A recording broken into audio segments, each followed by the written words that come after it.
তাহলে ব্রেকআপ কেন করলা? বাড়িতে কেউ মানবে না তাই।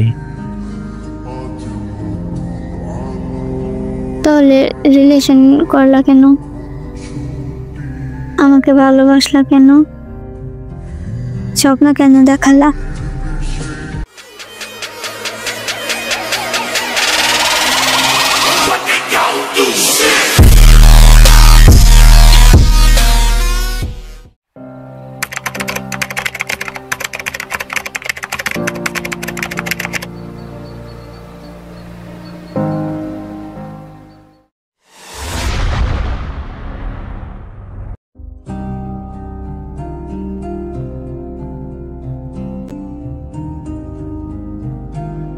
কি হলো? কিছু না। ঠিক করে নাও না, থাকতে পারছি না তোমাকে ছাড়া। আর আমি? তাহলে ব্রেকআপ কেন করলা? বাড়িতে কেউ মানবে না তাই। তাহলে রিলেশন করলা কেন? আমাকে ভালোবাসলা কেন? স্বপ্ন কেন দেখালা? আমার কিছু করার নেই।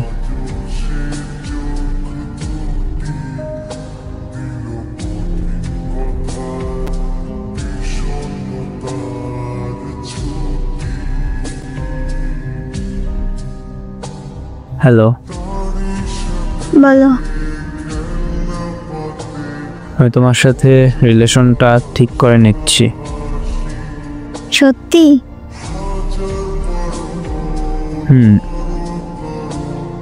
ঠিক আছে, আরেকবার বলো। আই লাভ ইউ জান। আই লাভ ইউ টু জান। তুমি আর আমি বিয়ের পর অনেক ভালো থাকবো। আমাদের ছোট্ট একটা সংসার হবে, যেখানে তুমি আর আমি শুধু, আর আমাদের একটা বেবি। তাই? গো বউজান। আচ্ছা, পরে কথা হবে। বাই। ওকে।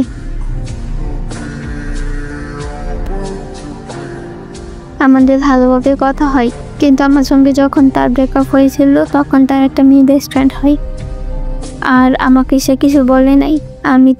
আমি তার একটা পোস্টে দুইজনের পিক দেখে তাকে জিজ্ঞেস করি,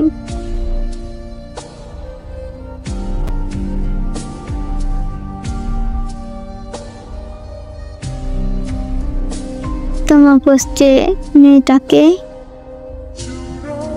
আমার বেস্টি। কবে হলো? হয়েছে, তোমাকে জানতে হবে না। বলবা কি? বেশি বকলে ব্লক খাবি। এইরকম করার জন্য আমার সাথে সব ঠিক করলে? থাকতে পারলে থাক, না থাকতে পারলে যা। আমাদের মধ্যে একটা থার্ড পার্সন ঢুকে গেল।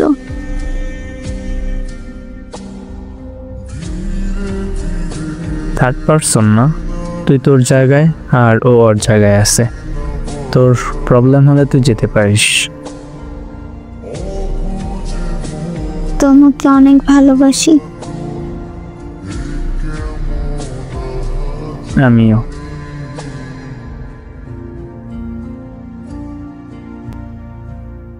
তার বেস্টিকে নিয়ে আমাদের খুব ঝগড়া হতো। এইভাবে আমাদের রিলেশনের 5 মাস হয়ে যায়।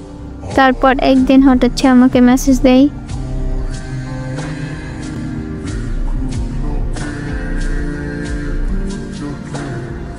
কি করো? কিছু না, তুমি? এই তো গেম খেলছি। আচ্ছা, খেয়েছ? তুমি? না। আচ্ছা, একটা কথা বলবো। বলো। আমি আর তোমার সাথে থাকতে পারবো না, আমি ব্রেকআপ চাই। সিরিয়াসলি? হ্যাঁ, তো তোর কি মনে হচ্ছে? এমন করো না প্লিজ, আমি মরে যাব।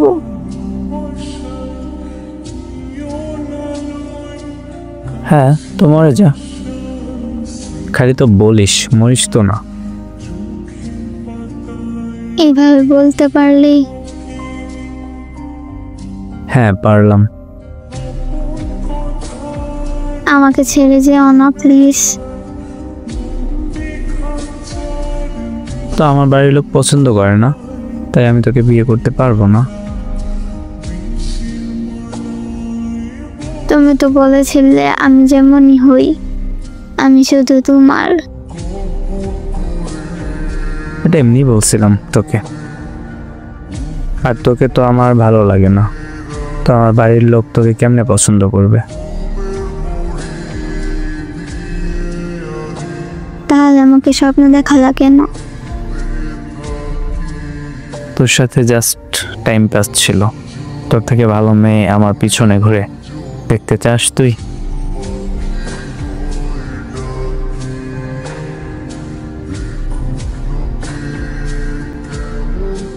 তারপর সেও তার অনেক বাজে বাজে পিক দেয় অন্য অন্য মেয়েদের সঙ্গে দেখে। আমার খুব খারাপ লাগে, অন্য অন্য মেয়েদের সাথে দেখে আমার খুব খারাপ লাগে, খুব কষ্ট হয়। তারপর আমি অসুস্থ হয়ে যাই। এই সব দেখে সে আমাকে অনেক গালি দেয়, তারপর ব্লক করে দেয়। তার সঙ্গে রিলেশন শেষ হওয়ার পর জানতে পারি সে অনেকগুলো রিলেশন করে, সবার সঙ্গে অনেক বাজে বাজে কাজও করে। আমি তাকে টাচ করতে দিইনি বলে সে আমাকে তার ফ্যামিলির অজুহাত দিয়ে ছেড়ে গেছে। তার উদ্দেশ্য আমার এই কথাটা, তুমি যার আশায় আমাকে ছেড়ে গেছো তাকে নিয়ে ভালো থাকো। তোমাকে আমি আজও ভালোবাসি, কিন্তু আর ফিরে পেতে চাই না। ভালোবাসলেই যে পেতে হবে এমন কোনো কথা নেই, দূর থেকেও ভালোবাসা যায়। আমি তোমাকে দূর থেকেই ভালোবাসবো, কিন্তু তোমাকে আমি কোনোদিনও ক্ষমা করব না। তুমি আমাকে জীবন্ত লাশ বানিয়ে দিয়ে গেছো। তোমার মায়া আজ আমাকে কুড়ে কুড়ে খায়। তোমাকে শেষবারের মতো বলতে চাই, আই লাভ ইউ। তোমাকে আমি অসম্ভব ভালোবাসি। আমার জন্য সবাই দোয়া করবেন যাতে তাকে তাড়াতাড়ি ভুলতে পারি।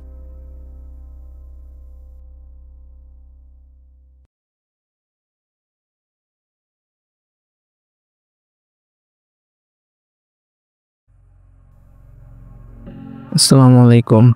গল্পটা কেমন লাগছে? হয়তো দ্বিতীয়বার সুযোগ দেওয়া মানেই নিজের ক্ষতি আবারও নিজের কর।